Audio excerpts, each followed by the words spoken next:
Can you address their substance?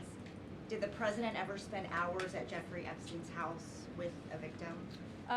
These emails prove absolutely nothing other than the fact that President Trump did nothing wrong.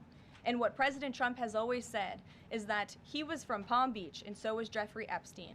Jeffrey Epstein was a member at Mar-a-Lago until President Trump kicked him out because Jeffrey Epstein was a pedophile and he was a creep. And this email you refer to with the name of a victim that was unredacted now and has since been reported on in this room, so I will go ahead and say it, Virginia Giuffre. And it was CBS's own reporting, Ouija, that recently wrote that Miss Giuffre maintained, and God rest her soul, that she maintained that there was nothing inappropriate she ever witnessed, that President Trump was always extremely professional and friendly to her.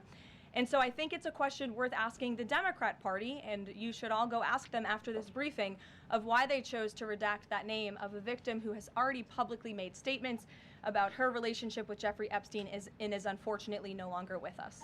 Mary. Thank you, Karoline. Two questions on this. In the interest of transparency, why not just go ahead, release the full files on Epstein, get this all over with? This administration has done more with respect to transparency when it comes to Jeffrey Epstein than any administration ever. In fact, this administration, the Department of Justice, has turned over tens of thousands of documents to the American people.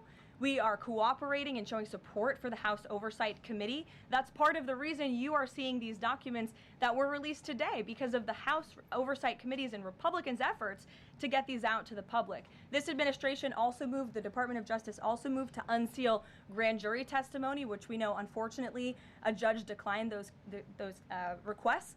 So this administration has done more than any, and it just shows how this is truly a manufactured hoax by the Democrat Party. For now, they're talking about it all of a sudden because President Trump is in the Oval Office. But when Joe Biden was sitting in there, the Democrats never brought this up. This wasn't an issue that they cared about because they actually don't care about the victims in these cases.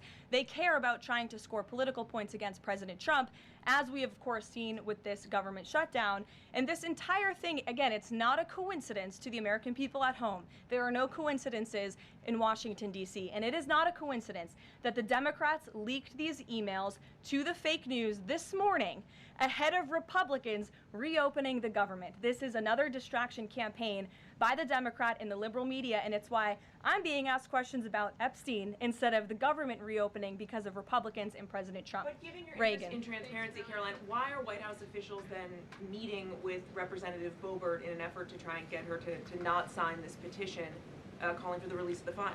Doesn't it show transparency that members of the Trump administration are willing to brief members of Congress whenever they please? Doesn't that show our level of transparency?